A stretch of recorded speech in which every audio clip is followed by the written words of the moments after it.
Hujiki lariba context the timing the census toxin gitargadi, Mashidi citizen, non citizen, and the Amazon NPR census to Luina Natalibi NPR stardo. Other Sumoin usual resident Hayako. Usual resident at the Itamcham labor, Tatarupu and the lady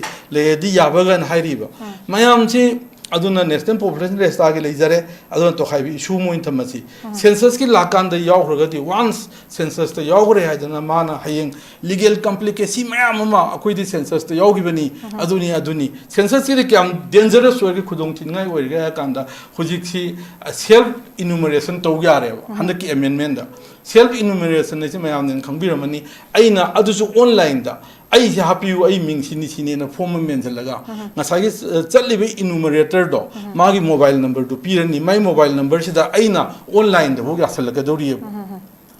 anybody Mapanis and Posu Koloposu Loide court to Ribo once record to the lake regadi haying legal complete Madumang Yorga NRC they the Adri did not NRC get yam sang lengthy process many yam mai to high work in Mayam lay record. Other su legal complicacy Mayam Tolpia and Tolpia census Akoi Maya Miwi Kurgi Wakal the NRC Siga Adum Anisi related to Adum Pudan lay do Aina land, but so the Kangde idea Anisi to high port of money, other than Masigi Port Kaido Ningi, census the Togidre 2021 as COVID Nakari number within Togidre. Census the Masana Akoigi can order census objective the delimitation Lakadini. Pramani Guaja Maruina, census ki my delimitation, Maru Pandam Ziman, the delimitation, more Kaduina. Other way the census over the Kai, census and delimitation Lata, the Cairo young Biobuji. Hana Nasagi NRC, Shamdoga citizen Kanano, the Masa Kango Kanda, the Equinasu, Yaroi, my citizen Nate. Pramanico, other delimitation, the Mahuizagas, Yowi Yaroi, Aduta Wiaroi, and when yet pay a contest of Wiaco. Aduga census to Yadi, Haviki was in a tea, they are not Kande, Masana census, the hierarchy enumerator, Duga Mother Manaraga, I know who's Tamzagi Duni, latest amendment of online the Vokta, self enumeration, and Yakalakaduneva. Adugi basis of the delimitation Lakaduneva, Hydrocaduneva, Lakadu Aduna Agi Mota, the Anisi. A quick census to go the thing back with Congress Party in a party in a decade, Tamzaro, Academy in Tamzaraga, BJP, Yogdam Nina. I queen a census to the thing mental yard of a late table. Matam Zadi have been able to census to Buddha. Matam Zada than a boom among a census to give Matamda, I 2 TL 200 like Kitan confused. Aduda to give Matamda Yogi the state Marie Layer. The Muna Casmi Yormoy, the Yog the Vissing to lay. Yog the VI have in the argument census a third for Yog the VI census. Yog the VI murm the exceptional case never. The labor port exceptional case ni census to Torokanda legal complicacy Mayama, Mayam is some census to Yorobani, the delimitation to Turkadini. Tolding Island of the delimitation.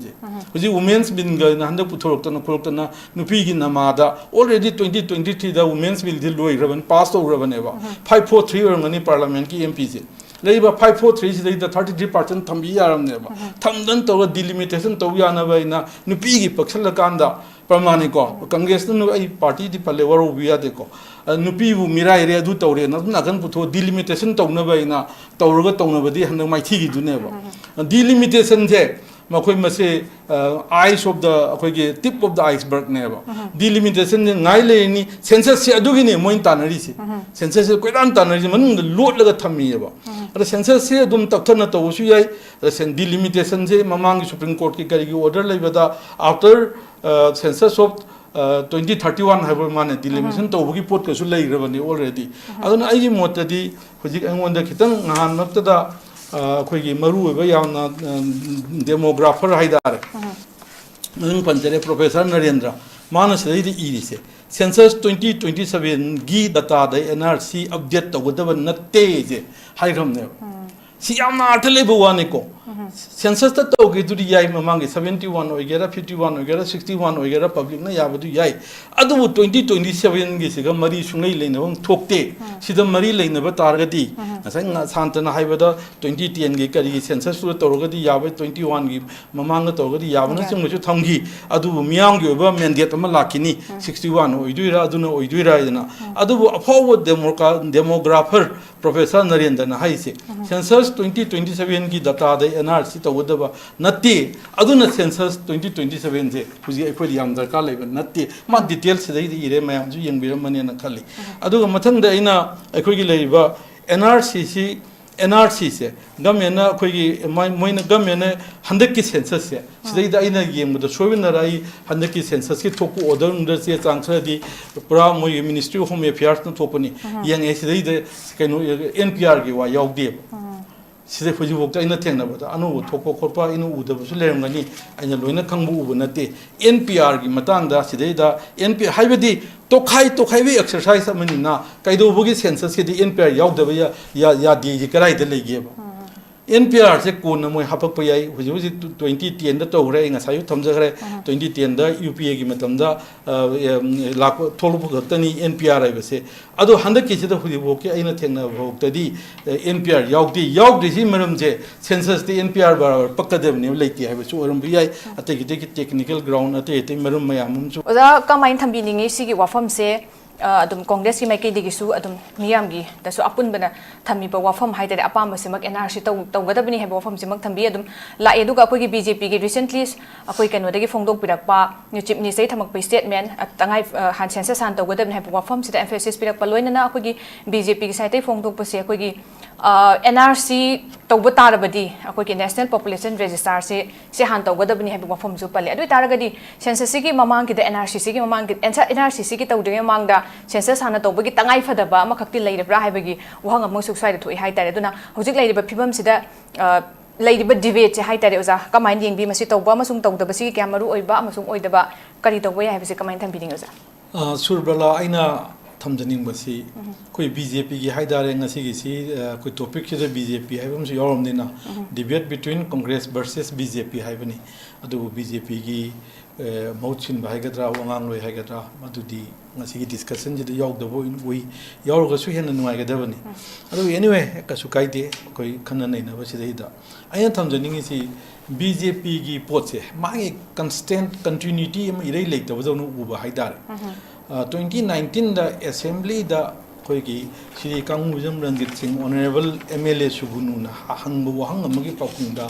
koi Manipur gi matam dugi chief minister na khungrabane ba NRC gi se koi thagare na to 2022 da su resolution nama unanimously Congress yauna resolution NRC matang gi lograbane ba aduga 2024 gi matang da koi Congress ki mi thoki de haibagi pot ma su lei adu su matang chanu horen panjarake thamjaningi di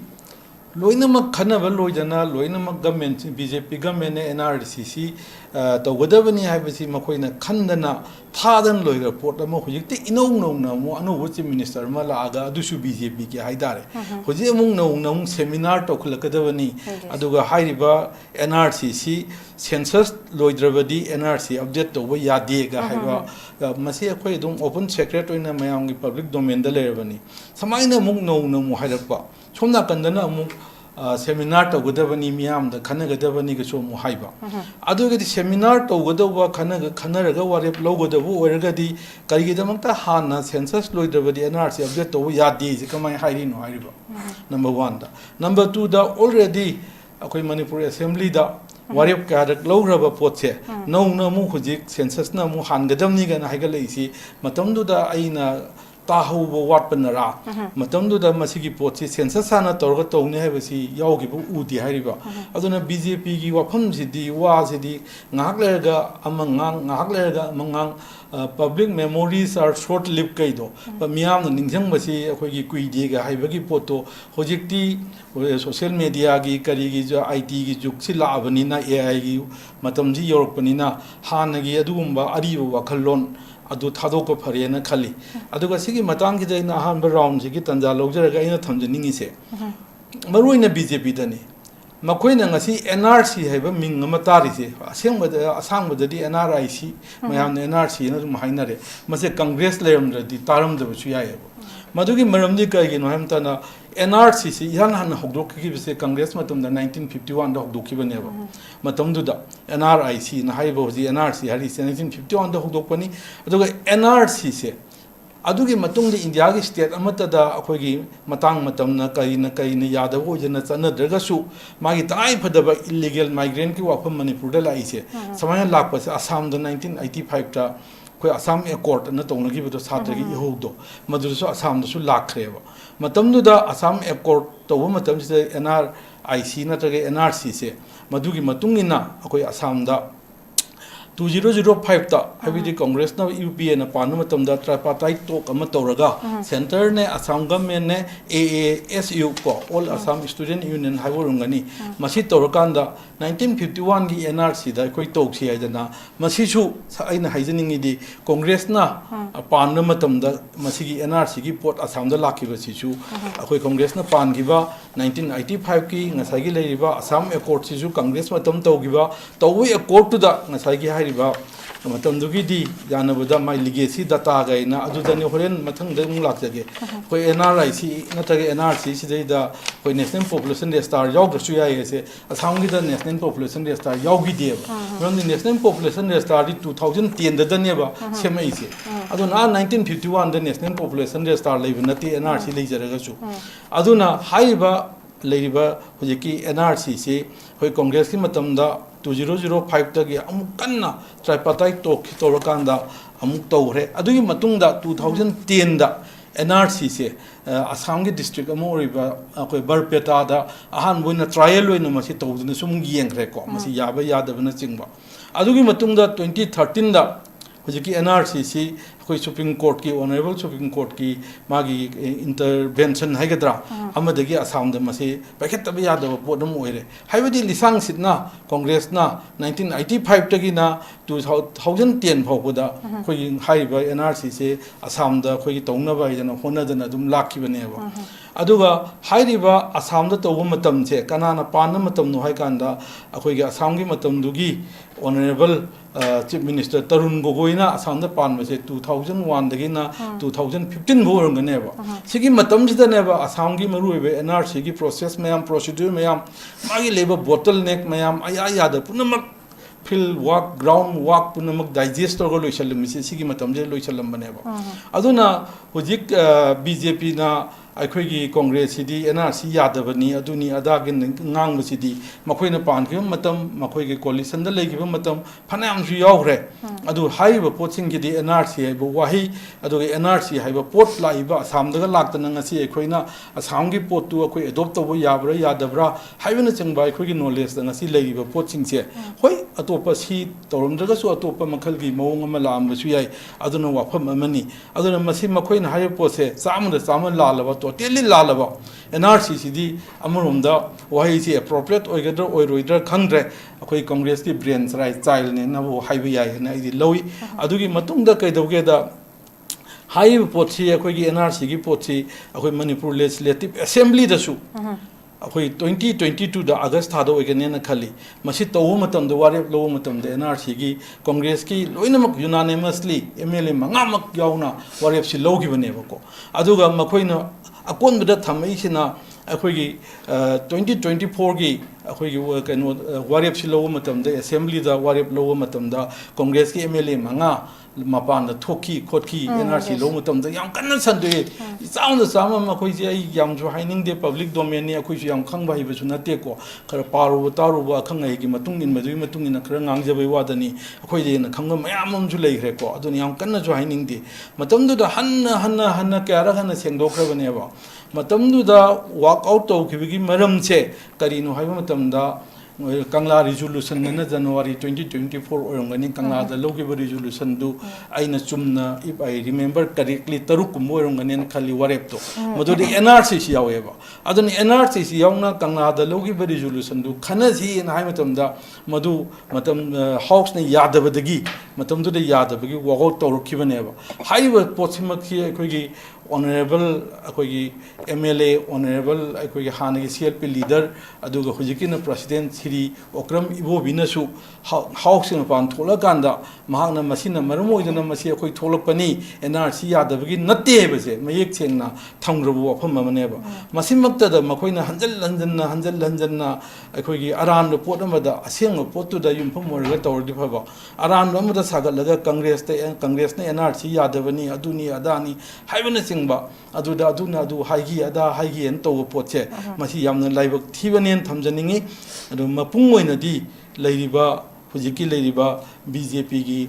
Delhi da sungaire BJP gi leiriba akoi gi Prime Minister amasung Amit Shah mon manade Amit Shah na mahangna November orangani November thada mana haigi matamda akoi gi kari haina haigi ge hai matamda koi NRC si akoi gi masi chanarni India punamakta ina mahangna haigi Home Minister na 2019 gi ko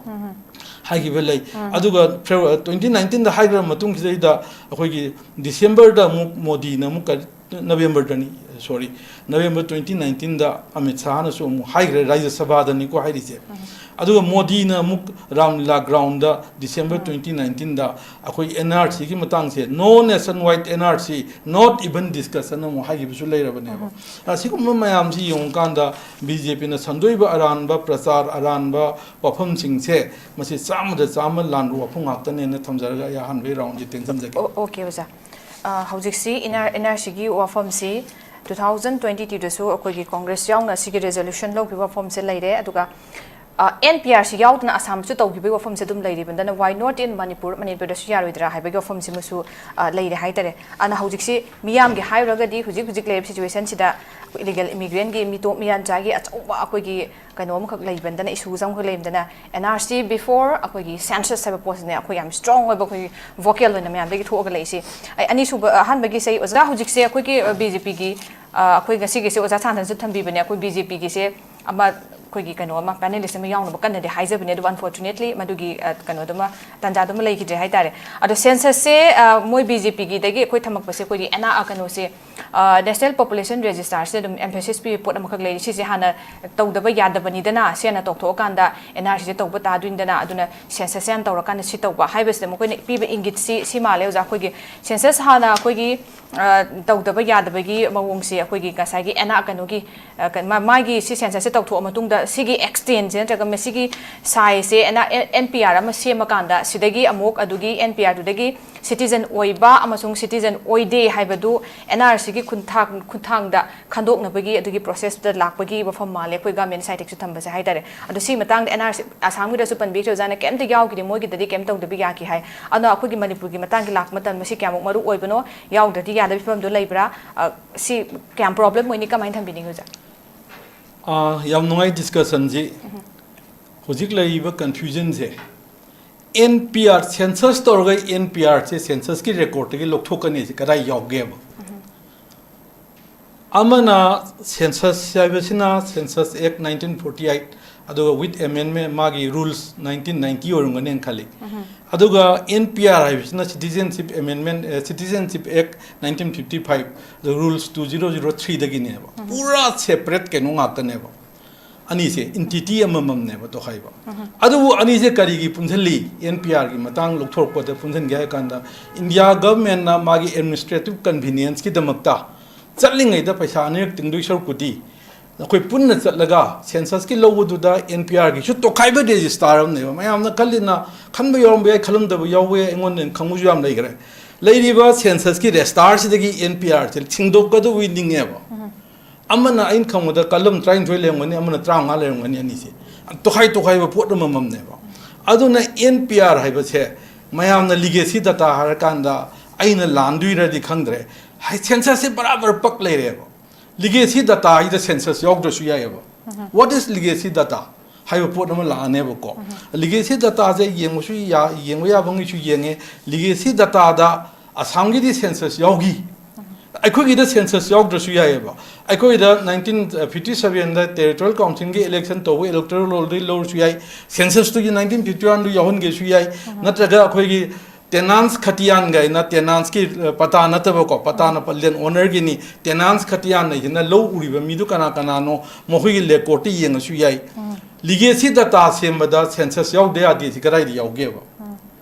ko aduna hujik aina thamjaningi di manipur da leiriba phibam jida present context da infiltrator mayam illegal migrant mayam ma leirena khoina lowlam nina masida khoina census toksan matam da mayam su loi yang yau biriba mayam panelist na su yanar ba ngaktani madudi kari noi kanda masidi citizen amusung non citizen ani mag yawr ka doini census study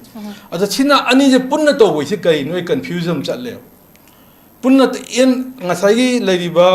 le akhoi national population register aduga nrc amasung leiba poching se sida nrc siga census ka punna to boi se confusion chatpam leiriba mamde ani je to hai process amamam ne ba chatpa amka hanjare ko administrative convenience ki chatpa duda chalingai da nang adu su poro adu sindoro mamde to hai bi ek amusung to hai rule gi makhala to bune ba rule long gi makha de ek gi makha to gi hai posi ya ba aduda census na hana to gorga kari kaige haibu matamda census tang ngasai gi citizen amusung non citizen animak yawra ne ba ko yawra kan da di hayeng madui potu era kan da makhoina horen akhoi gi legiba nrc si semak matamda census yawdana semabo gyai ai findings study ko census se akhoi yam darkar leiba mani haidana 1951 census ka se yawi wani asam da yaw doshu ya legacy data adu nani asam gi census ta ngasai national population register 2010 da hogdokpa khakta ne ba asam gi census to matam da national population register leirabra ba later ji kamai tong krai da loro semino ba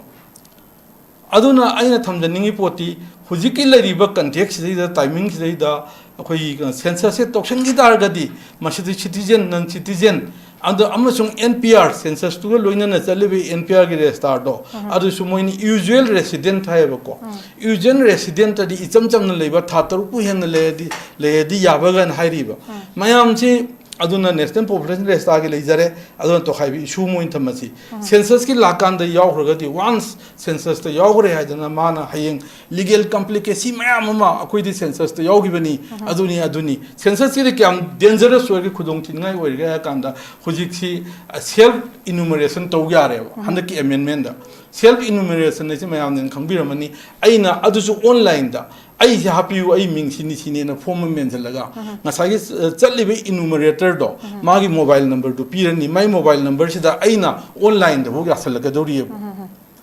anybody mapani changa pasu khol pasu loi record to dori ba ko once record to the lagraga di hayeng legal complete madumang ne hekta yawarga nrc de hekta la adri din nati nrc gi yam sang ba lengthy process amani yamna mai to khai ba ke no mayam lai re ko adu ga su madu su legal complication mayam thol ko yai census ga akoi mayam mioi khragi wakal dadi nrc siga adum ani si related oina adum puduna lei adu aina lan bra soibra di khangde aidi ani si to hai pot amani aduna masigi pot se khaido ningi census ti to gidre 2021 da su covid na kari na maram uidna to gidre census ti masana akoi gi keno da census ki maru objective di delimitation la ka dini pramani ko haijai se maruina census ki di mai di delimitation je maru pandam jing man da delimitation je mo ka duine ba adu we di census to bu kari kai census na delimitation lakta ga di kai ro idre yong bio bu ji hana ngasai gi nrc ji semdo ga citizen kana no jo masa khangdo kan da di akhoi na su yaroi moi citizen nate pramani ko ada delimitation na makhoi gi jaga se yobu yaroi adu to bu yaroi na akhoi ni yet pe contest to bu ya ko aduga census to su yade habegi wadi nati adamna kande masa na census adi hairak pa enumerator duga maga manar ga aina hujik thamjagi biduni latest amendment the online the bokta self enumeration ni yakhal ka duine ba adugi basis to hujik delimitation la ka duine ba khaidor ka duine ba la ka dui pot mayam se aduna aigi mot di ani si akhoi census to goda thingba khoi congress party gi oina ai party gi oina di kya thamjaro academy oin thamjarage bjp gi su yawdam nina ai khoina census to bu thingman ta yadaba leite ba matam chadi haibane bu hujik se census to bu da matam chada da bu mamang census to gi matam da ai 2001 wala ai kitang confuse chale aduda to gi matam da yawgi da state mari lei ko adu jamuna kashmir yormoi adu ate yawdaba sing ju lei yawdaba yai haiba india gi oina census thar so ko yawdaba yai ba census se yaudaba yai maramdi akhoi exceptional case ne akhoi da leiba pot exceptional case ni census to torokanda legal complication mayam gi chaman na akhoi census to yaurabani delimitation to thorkadui tongdui ngai leram de delimitation je huji women's bill ga na handa puthorokta nupi gi namada already 2023 da women's bill dil loi raban pass over raban eba 543 orngani parliament ki mpc leiba 543 sidai da 33% thambi yaram neba thamdan to delimitation to yana ba ina nupi gi paksal kanda pramani ko congress nu ai party di pale waro biya de ko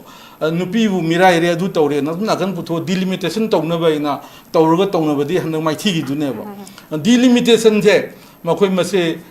eyes of the akhoi ge tip of the iceberg neba delimitation ngai le ni census se adu gi ne moin tanari se census se koiran tanari man lot laga thammi eba ada census se dum takthana to su yai delimitation je mamang supreme court ki kari gi order leibada after census of 2031 have man delimitation to bugi pot ka su lei rabani already aduna ai gi motadi hujik angonda khitang ngahan maktada akhoi maru ba yauna demographer haidare nang panjare professor narendra manas reidi irise census 2027 gi data da nrc update tawdaba natte je hairam ne si yamna artale buwani ko census ta tawge du yai mamangi 71 oigera 51 oigera 61 oigera public na yabadu yai adu 2027 gi siga mari sungai leina bang thokte sida mari leina ba targadi asai nga santana haibada 2010 gi kari census su tawgadi yabai 21 gi mamanga tawgadi yabana chungju thamgi adu miyang gi ba mandate ma lakini 61 oiduira aduna oiduira ina adu afawo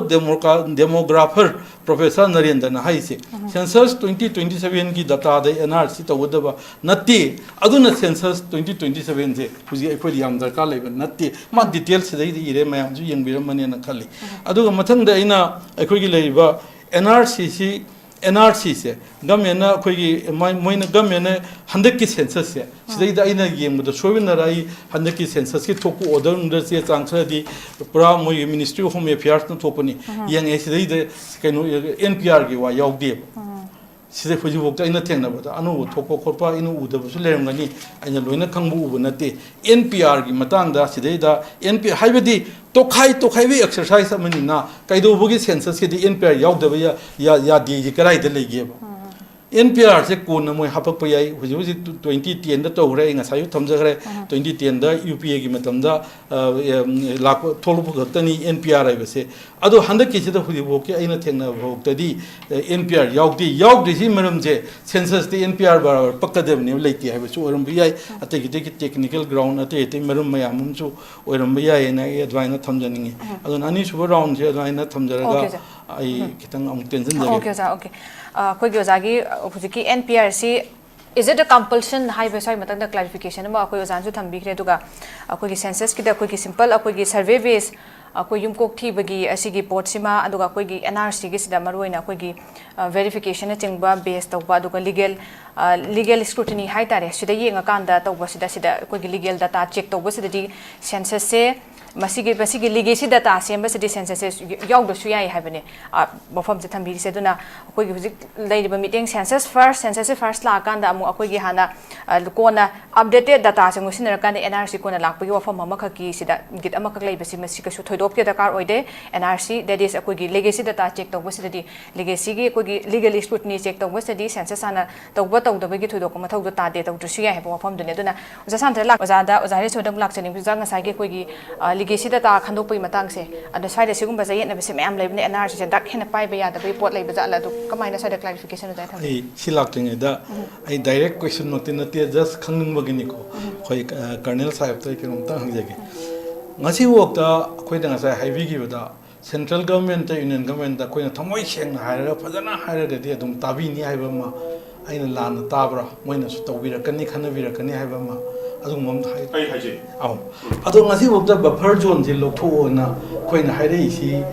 angak ko phamna chahi om je haira la e ko sida natana atai atai free movement jahan view adu to view hai na cheng basi sida ke na hai ngai leitre thamoi songni ngai kapni ngai sida leitre huji huji ina kara kun bi mung sing de khamam da bi ai praman ko la leiba praja sing gi gas mak ta long matam da huji kai do ge da adu ko OTP tharo adu tharo on tor gas thong da mayam mu huji le anyway sina leba ki samasya ne lorasi aduri India government na chai suraba akoi issue solution view safety army da keno da lebi bani ne hen khangbiram gani India se prithvi da mari suba military power ni ga so haine koi na net gi kai de sum pang da sina chai surba Iran huji huji toriba akoi narco terrorist sing na chathai Iran se masi huji bo ka thing ngam da ba number 1 ai gi tain tham jan ningi se horen amtang madu clarify to wi ku enlighten to wi hai da ani suba da buffer zone ji loktoga akoi free movement ja han bi wai ba se ya han ngam da ba masi to ngam da ba sina chengba koi da legi ba hangan nanjan si de na hangai te ma sama than mai thar si ba yaure a gi khoi gi angang bim cha sing kai sing cycle tong ga la ko yaure protest makan de ai si den tong ngai le trang khale ai ba gi mathak ta si matang gi union government na khoi si tabi da ba se si gi matang dim tang foreign keno la ko matam da sai nong dang sem dok pi ba chom ji ya thi mai tham ji ani subada aina thamjaningi se koi inong pa samta nei nong na hagi bam ko lei 1951 gi leiriba census sida legacy data se inga sai so ye legacy data da 1951 census yaw da su yae ko yai adu 1951 je assam gi case da yawre lawre adu kamai to na moina adu boi di hangi question je 51 gi sino huji kamai na census to punna to mina daga di huji kamai update to duino haibe gi wafam mal en chorak ba mako haibe di huji 2026 ni 27 ni lak tu che si matang da assam da 1951 na legacy data census uraga 2019 da kamai lotion gi ge 2019 da update kamai to ri no update asina mayam na khali sina huji leba present ke no se NRC gi CDID sum kaw pazaru da thengna jabu ni waru binu ko aina soiba lan be yauro gasu NRC gi matang da di atai gi update atai class ki kari gi record ki update tu ga khenai NRC gi update si di 1951 da leirakpa base tu Assam da 2019 da update tawrin update to is madu mayam du puthora to bunate mayam siramani kolamani ngasa highway to yawi re 1951 se mogi legacy data da yawi aini yaw do suyai atopa te legacy data da ngasa highway gi ba santana highway budaina committee ma form to kan da kari ekhoi gi manipur gi oindi yaw da sanani gai do adu gum mayam expert mayam na tawroga puthora ga legacy data se dum chem bi ai itang chamba wahi or wi ning ai wakal de legacy data ai se 1951 da ai gi idhou lerami idhogleram bado 1951 gi se Assam gi tawkan jere puthorani school lam da college am da na da designated place am da thammani thammakan da nang di nang naming je nang hujik leiba tombi xyz ko nang naming je sida akoina puthori ba legacy data haibadi legacy data gi masak ma haidare census oi to suyai na thamja khare oire moi gi di oire di sidai da nang ina pa na pu kana yawi haibu to ga mai maming ji update to khot ka doi ne ba samda 10 lakhs leram ba je hujik masa masu du nupa matam du da akoi gogoi ko wamana masa masu yankhai samdara ga di matam du da tara le madu hujik yankhai le ka doi ne ma update ai adu ne na ai site ta gi di adwaina logjai adu ga loina Assam da ani thong tawi adu khakta ya da bi yai maram di kai no kanda ai 24 March ngodang khaliko Assam gi se 1974 70 wala ai sapcha ning hengre sidai da makhoi gi BSR amaga electoral roll amaga yauri ba phare nang adu da yaw daga su legacy data sidai da leiriba electoral roll 1971 gi oinen khali 1971 gi electoral roll sida nang ina pa na pu kana yawi yengu bhatta charge ko gom jawre macha kya no macha yankhai chore huji mangonde samdarak pone si man puthu ga di adu ne update to hairi si ngasai gi adai leiba poto huji puthor ga update to du nate na ina dwaina logjai bu huji ki legacy data sema ka doiba Assam gi sema ka doise aduna akhoi gi su legacy data se ngasai akhoi pata lei akhoi gi hana jarib achaugan tawgri mai akhoi sema ya ba 1960s da jarib tawre British matam dagi jarib tawga lai records loi leiba ngaptani mai cha ko rakra yawgi ba yawga da ba archives da ya am loi lermani akhoi gi legacy data da jama bandi hapa yai khatiya na hapa yai dakchita hapa yai akhoi legacy data se makanda मधुदा हाइरिबा electoral roll दसु नंग यावद्रे census दसु यावद्रे अदुगी नंगी 1950 दे लेबा पता सिदा खतियान सिदा नंगी तेनान की ममिंग ले नंगी नपू नपा कना यावगे दु येंका हुजी अपडेट तौर कदुइने मान लिगेसी दता अपडेट तौर कदुइसे आई अदुगी साइट टू दा अदुआइना तौरगा ngसागी दु सेंदोक चनिंगी अदुगा अतोपा काहेना कसु तौबा आइगी वखलददी हुजी हुजी लेबा प्रेजेंट कंटेक्स सिदा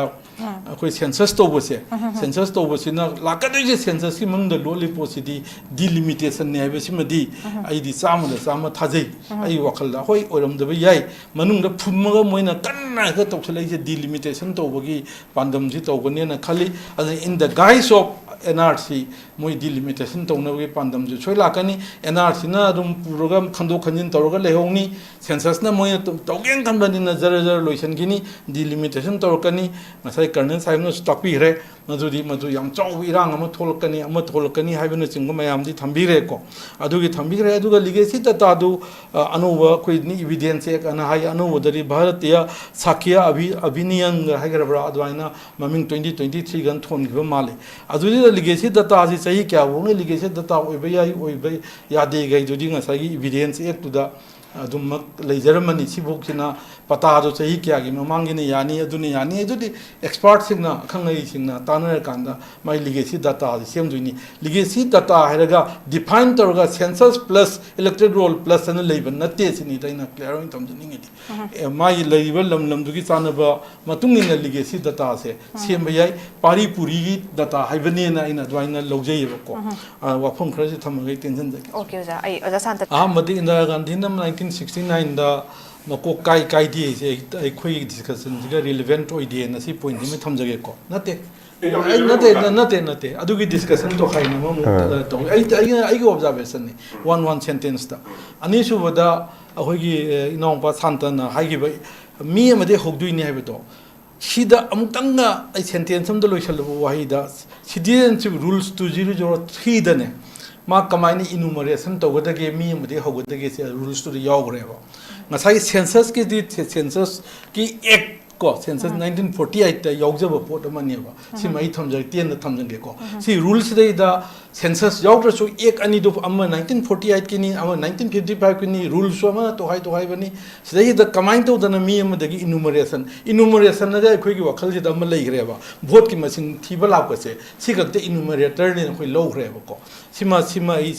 थमजगे सेंटेंस अमदा अनि सुबदा ngसाई कर्नल साहब ने ताकबीगिबदो अखोइना 1951 दगी जियोपॉलिटिक्स से इसु दुम खरगा हाइतसु नैनजै मया मतुम इल्लेबो अदुम जियोपॉलिटिक्स कोखोइनु क्याम खंगदिनु सी लाइन से दा सुम नैनरको मयाम से इंडिया गवर्नमेंट इंडिया दले खोई सरकार क्या पानग्रे मखन क्या होंग्रे अदुबु जियोपॉलिटिक्स न मरम मोइदोना हंदक बीजेपी न पालकान द मणिपुर पे जा वहन बसे सिगुमजे अमुते यावगिदे बफम जे थमजरगी टेंशन जा okay thank you so much याम नुंगाइजे ngasi